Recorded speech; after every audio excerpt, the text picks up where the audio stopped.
शाह किसरा ने ना अपने बच्चे को, बेटे को, जब एक ही उसका बेटा था तो उसके दिल में ये ख्याल आया कि मैं इसे उलूम व फ़नून सारे सिखाना चाहता हूँ। उसने अपने बेटे को घोड़सवारी भी सिखाई, तीरंदाजी भी सिखाई, सियासत भी सिखाई, फ़न हर्ब व ज़रब भी सिखाई। फिर ख्याल आया कि मेरा बेटा कुछ इखलाक भी सीखे, दीनदारी भी सीखे। एक दरवेश थे शेख हसन, उनसे कहा कि हज़रत मैं चाहता हूँ कि मेरे बेटे को घर आके पढ़ा दिया करें। तो जो है मेरी बात पर मेरे बेटे को तो हज़रत फरमाने लगे कि अगर तेरे बेटे ने पढ़ना है तो मैं नहीं घर आऊँगा, वो मेरे घर आएगा। तो वो कहने लगा हुज़ूर मैं भी देख ही रहा था, मुझे भी ऐसा खुददार आलिम चाहिए, खुददार आलिम चाहिए। बहरहाल हज़रत के घर में पढ़ने जाने लगा तो मुसलसल 6 साल में तालिब इल्म पढ़ने गया। आराम तालिब इल्मों के साथ उस शहजादे ने बैठकर तालीम हासिल की। जब तालीम उसकी मुकम्मल हो गई, वो मुकम्मल तौर पर फारिग हो गया, फ़नून उसने पढ़ लिए, इल्म अदब उसने सीखा, अखलाकी बातें उसने सीखी, दीन के हवाले से ज़रूरियात से हज़रत ने उसको आगाह किया। जब काफ़ी हद तक वो इन चीज़ों को समझने लगा तो एक दिन ना बुलाया उसके वालिद को कि अब तेरे बेटे की तालीम मुकम्मल होगी। और मुहद्दिस आज़म पाकिस्तान रहमतुल्लाह ताला ने फरमाया करते थे कि मुझे मेरे उस्तादों ने जब दस्तार फजीलत की थी तो मैंने वो पगड़ी का कपड़ा संभाल कर रखा है, और जब मैं मरूंगा तो मैंने अपने बच्चों को वसीयत किया कि मुझे कफन भी उसी में देना, इसलिए कि मेरे उस्तादिज़ा ने ये गवाही दी है कि अब ये दीन का छोटा सा तालिब इल्म बन गया। एक दिन ना जब फारिग हो गया तो उस्ताद ने स्पेशल बुलाया, कहा शहजादे कोई काम है घर आओ। तो तालिब इल्म था, वो घर आया। जब हजरत के कमरे में दाखिल हुआ तो अंदर से ना उन्होंने कुंडी लगा दी दरवाजे की, हाथ में दुर्रा ले लिया, इतनी जोर जोर से दुर्रे बरसाए कि उसके वजूद पर निशान पड़ गए, मारते गए। मेरी गलती उस्ताद जी, उसने कहा चुप कर, गलती पूछता है नालायक। फिर मारा, बहुत मारा, और जब बहुत ज्यादा मार लिया तो खुद भी पसीने से शराब, दरवाजा खोला, चल दौड़ जा। शहजादा था ना, बाहर खड़े होकर कहने लगा हुजूर आप जुल्म कर रहे हैं, मुझे बताएं तो सही मेरी गलती क्या है।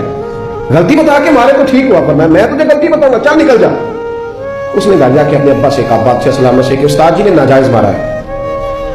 बादशाह समझदार था, कहने लगा बेटा जो कौमें असातिज़ा को कटहरों में खड़ा करती हैं वो कभी कामयाब नहीं होती, उस्ताद कभी नाजायज नहीं मारा। फिजिक्स केमिस्ट्री का हो तो वो नाजायज नहीं मारता, लेकिन अगर 8,000 का मौलवी हो तो फिर वो नाजायज ही मारता है। फिर सवेरे अम्मा आई जाती है, कहती तुम सीते रहना है कि जाना है, 8,000 तेरी तनख्वाह है तो मेरा 60 करोड़ का मुंडा है। मैं गलत नहीं कह रहा, मैं सही कह रहा हूँ। वो अगर फिजिक्स का उस्ताद हो ना जो 10,000 रुपया लेता है तो फिर तो ठीक है, लेकिन अगर बेचारा गरीब इमाम मस्जिद हो तो फिर तो उस शहजादे को आदमी लगा सकता। ये तकसीम है हमारी, ये जुल्म है। तो बादशाह ने कहा कि बेटा असातिज़ा नाजायज नहीं मारते, तेरी कोई गलती होगी जिसकी तुझे नहीं खबर, उस्ताद जानते। उसने कहा नहीं अब्बा मैं वहां रहा हूं, कोई बात होती तो मुझे भी पता होती है, और फिर अगर इतनी सख्त बात थी जिसमें इतना मारा कि मेरे वजूद पे निशान पड़ गए, मुझे बताया जाता। उसने कहा बड़ा मैं तेरे उस्ताद को कटहरे में खड़ा नहीं कर सकता, वो तेरा उस्ताद है। बड़े लोग ऐसी बातें करते थे। अब उसने अपनी अम्मा से कहा कि अम्मा मेरे दिल से बात नहीं जाती, मेरे साथ जुल्म हुआ है, उस्ताद ने कस्तन मारा है, बिला वजह मारा है, तालीम से फारिग होने के बाद मारा है, समझ नहीं आती। अम्मा कहने लगी बेटा तेरे अब्बा ने ना कर दिया तो अब हाँ कौन कराएगा। और बादशाह सलामत है, सख्त मिजाज आदमी है, मेरा बेटा तू सब्र ही कर। बच्चे ने सब्र तो कर लिया पर अंदर से बात गई नहीं, जुल्म हुआ था ना।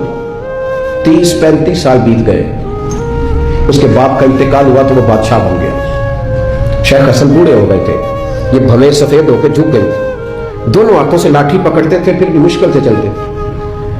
पहले दिन तख्त नशीन होकर शहजादे ने पहला हुक्म ये जारी किया कि मेरे उस्ताद को हाजिर करो। 3-4 सिपाही भेजे को बाबे को पकड़ के लाओ, जैसे भी आ सकता है।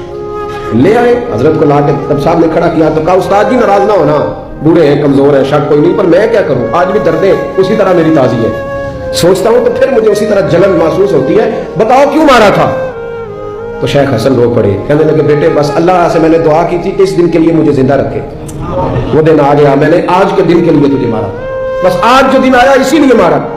हुजूर क्या मतलब, आप फरमाने लगे कितनी देर हो गई तुझे मार पड़े हुए। कहा 35 साल, आज क्यों बुलाया है, भूला तो नहीं ना 35 सालों में। कहा हुजूर नहीं भूला, तो आज क्यों बुलाया। कहा मैं आज साहिब इख्तियार हुआ तो बुला लिया।